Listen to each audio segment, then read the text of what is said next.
Arsonists have hit at least 3 southern predominantly black church congregations in the last 7 days. Yes, indeed, America, it is true. After Dylan Wolf or Roof or whatever the hell his racist name is, after he killed the 9 in Charleston, the racism has shown its ugly head again in the South. 3 churches. 3 churches, America. Yes. On Monday, someone set the College Hill 7 Adventist Church in Tennessee on fire. On Tuesday, God's Power Church of Christ in Georgia was intentionally set on Friday. Briar Creek Baptist Church in North Carolina was burnt in the middle of the night. America, we are at war with racism in this country again. It is 2015, but it feels more like 1965. Yes, indeed, in America, it is true. They are bombing churches just like we saw them do in the 60s. They are trying to take their country back. The KKK has applied for a permit to save the Confederate flag in South Carolina. Hide your kids, hide your wife, and hide your husband to America, because the racists are coming for you. Yes, indeed, America, it is true. These people believe it's sad. It's a sad situation, because a lot of people believe, because we now have a black president, that we are living in a post-racial society. But the truth is, America has become more and more racist. You don't got to go far to see it. People like Richard prove it. I go to my Twitter timeline and prove it. Every time I'm on television, I get called the N-word. That's racism. And they got mad at the president for saying it at a radio show, but he was making a point. The point he was trying to make is that white people, racist people, still use this language to define African Americans. They are mad. They feel as though they're losing their country. You don't have to go too far to see it. Donald Trump, he go talk about all people who come to this country, all the Mexicans are rapists. That is racism, America. That is racism. That is hate. When the gay marriage decision came down, marriage equality came down, you saw these same Republican candidates go to the microphone and hate on a whole entire group of people for no reason in particular. What did the gay people do to you, Mike Huckabee? What did the gay people do to you, Jeb Bush? Not a damn thing, because you were still $22 million richer. And most of us black folk are still $22 million poorer. We have done nothing to you. We have done nothing to these people. But yet still they choose to attack us. They choose to kill us. They choose to defame us and burn down our churches.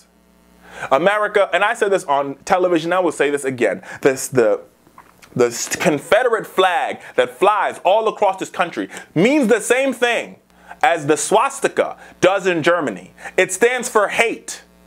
And when you turn that hate into action, as Dylan Wolf did in Charleston, or as these individuals who burned down these three churches did, America, we are facing a crisis, a national crisis of epic proportion. Wake up, America.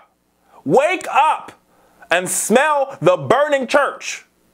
Wake up and realize that you can have your head in the clouds all you want to, but our national fiber is being destroyed. All the work that LBJ, all the blood that was shed by the Freedom Riders and SNCC, Martin Luther King, Medgar Evers, all that blood, America, is going for naught, because we are still fighting the same battles today as we were fighting 50 years ago. The right to vote, the right to worship freely in this country is at jeopardy because white people, or whoever they might be, racist, not even white people, racist, have chosen to burn down black churches. America, what is happening in this country? You have people going out there talking about African Americans being race baiters, when all we're asking for is freedom and justice and equality, things that are living documents, things that live in our Constitution. It's mind-blowing to me. And they do, and listen, people go around. A couple days ago, I was on there, and somebody said, literally, it was okay that we tear-gassed Americans for protesting peacefully. And I'm like, what country are we living in?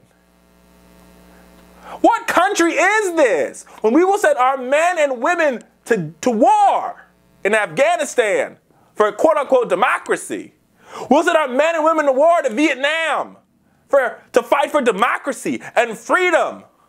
We sent our men and women to Korea to fight for democracy and freedom. We sent our men and women to Germany to fight for democracy and freedom. And after all of that, 50 years after we signed the Voting Rights Act, 50 years after we signed the the Elementary and Secondary Education Act, we are fighting the same fight.